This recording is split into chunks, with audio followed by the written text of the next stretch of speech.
Okay, so today's April 23rd, 2020. It's a protest day. I am not putting any of my bass videos on YouTube. Now, I know some of you probably secretly are happy about it, but that's okay. I'll continue to do it anyway. But um, here's the thing that I want to talk about, and it's a lot more than music. It deals with a lot of the problems that we're facing in the world today, and the main one being people are unwilling to change their intransigent stances in politics, in anything, in any discussion. People are just they think what they think, and they're unwilling to hear what somebody else has to say about the matter. Right now, yesterday I had a FaceTime chat with a young classmate of mine from Colombia, who we disagree a lot. Now I say young; he's probably about 24, and I'm going to be 58. At the core, we agree on much, but then we deviate. But we're willing to hear each other out, and in some cases, some of these younger people, or anyone who differs with me, gets me to change my mind. I just wrote a book review, "The Fire Is Upon Us" by Nicholas Bucola, about William F. Buckley, who I deify. But after I read the book, I realized that the author, Nick Bucola, made me realize that maybe I wasn't seeing it right. He convinced me that Buckley's record on civil rights was worse than I thought. So, I'm the better for the experience of having the open mind to have someone convince me about to change my mind. Sometimes you change your mind. The experience of living your life will help you change your mind. If I knew what I knew now at 18, trust me, I wouldn't have picked up a bass guitar. I would have sat in a physics class with Deke Kasabian. But I didn't do it. I wanted to play the bass, and I wanted to have a career in music, which I did, and I still do. But somewhere along the line, uh, I wanted to go back to school, and I did that after raising my niece. That people know that story. I'm not going to go into that. But 8 years from 2008 to 2017, I spent in college as an older student, and sometimes that helps you change your intransigent stances, knowledge, and an open mind.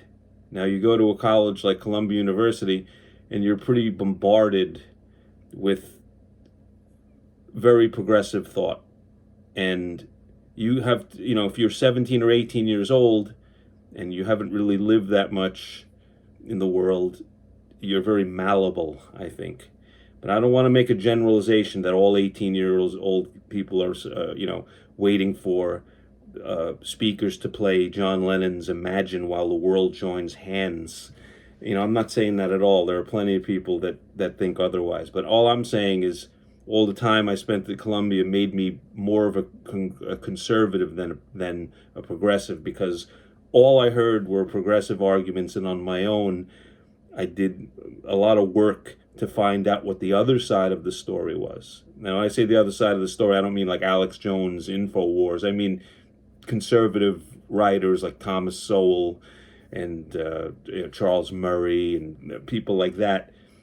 So I ended up, coming to my own conclusion. So, keeping in the experience of living your life story, and also my time at Columbia. At Columbia, I wrote an essay about copyright law. Thinking that I'm a musician, I've made my own products. I made a DVD, I made a CD, I self-produced, self-financed. I sold them all over the world. I didn't really make a lot of money doing it, but it wasn't about money. I just wanted to take the step to do it. So I wrote in university writing about copyright law, and like a 30-page paper arguing against Professor Lawrence Lessig. I didn't agree with his perceptions of copyright laws. Uh, my view was more like Howard Rourke in The Fountainhead, like my work is my work. and it's my right to do what I want with it. You don't have any claim on what I do, and if you're not going to adhere to my vision, well, I'm going to blow up Cortland. That was where I was coming from as a Mr. Laissez-faire, Milton Friedman type of guy. Okay, so I wrote that paper. So now I'm out of school for some years, and I got the itch to make videos of me playing the bass. It had nothing to do with making any money.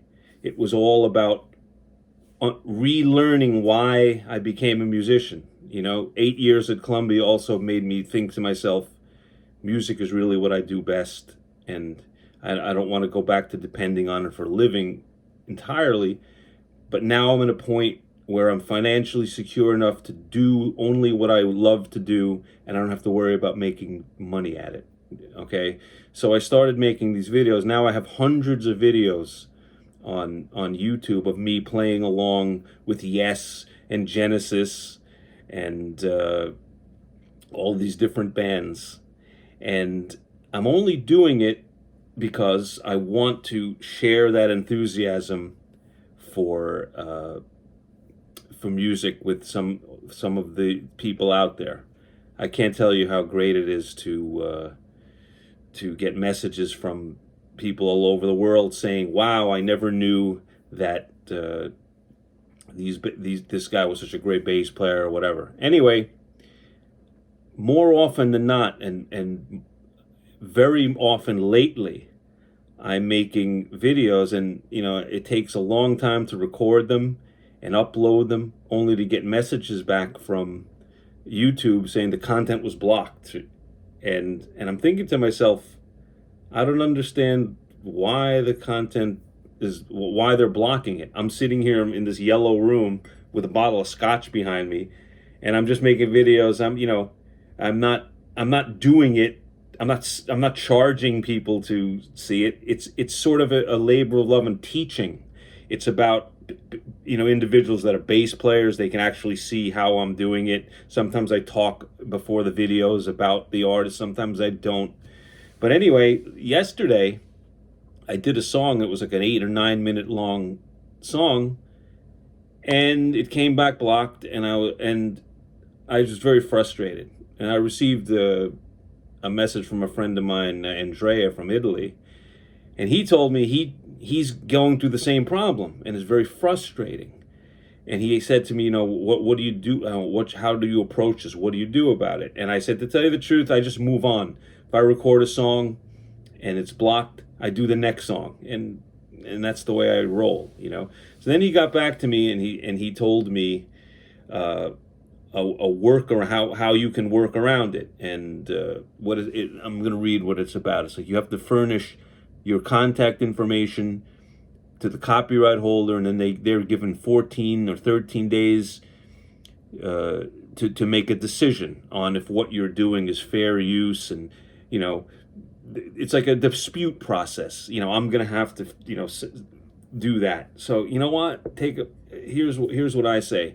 I think I'll pass.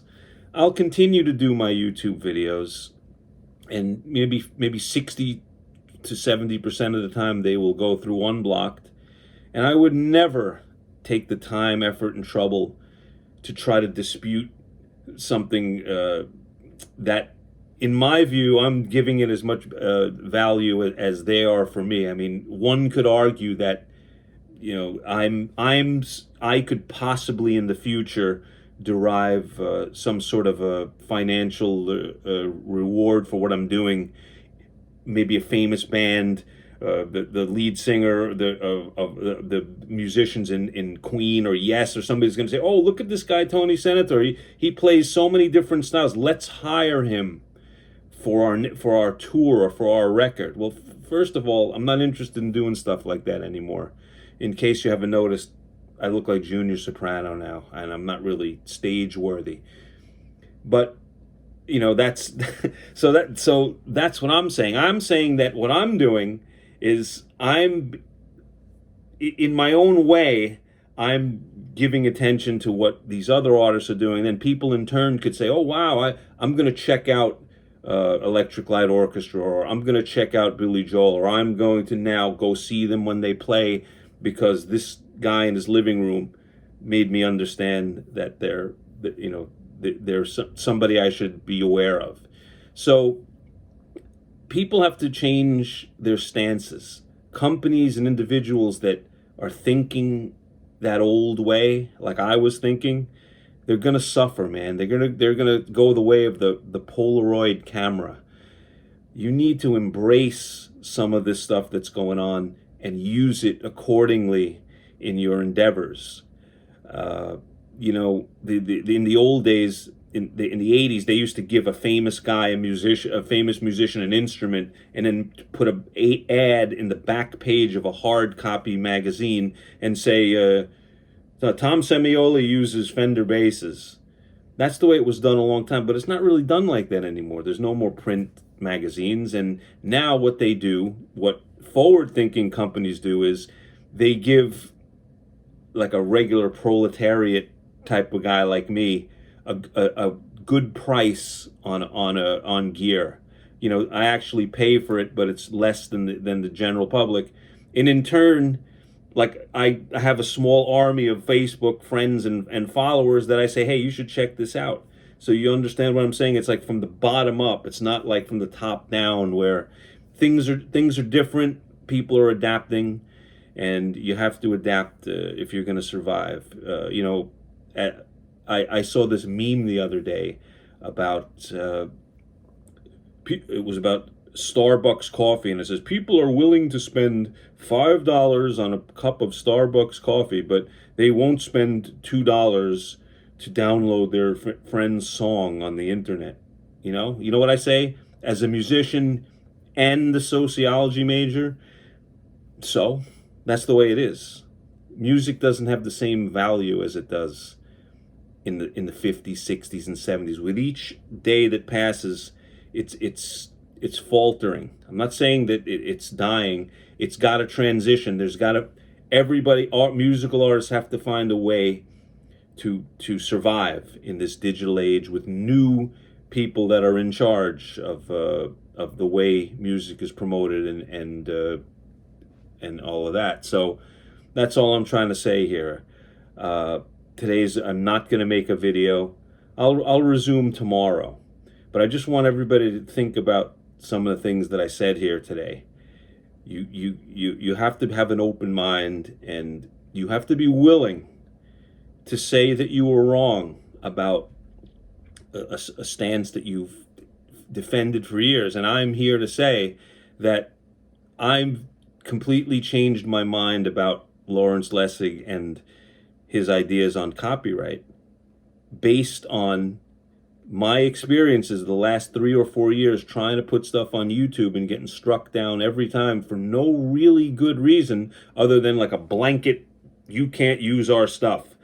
And I'm not going to go through the trouble to protest it, or I'm not going to give them that much of my time. I've already wasted enough time with all the videos that I do, and it gets blocked. So that's all I want to say to you all out there. When you're arguing with somebody, listen to what they're saying. Don't tune them out and get ready with your next salvo of vitriol. You get it?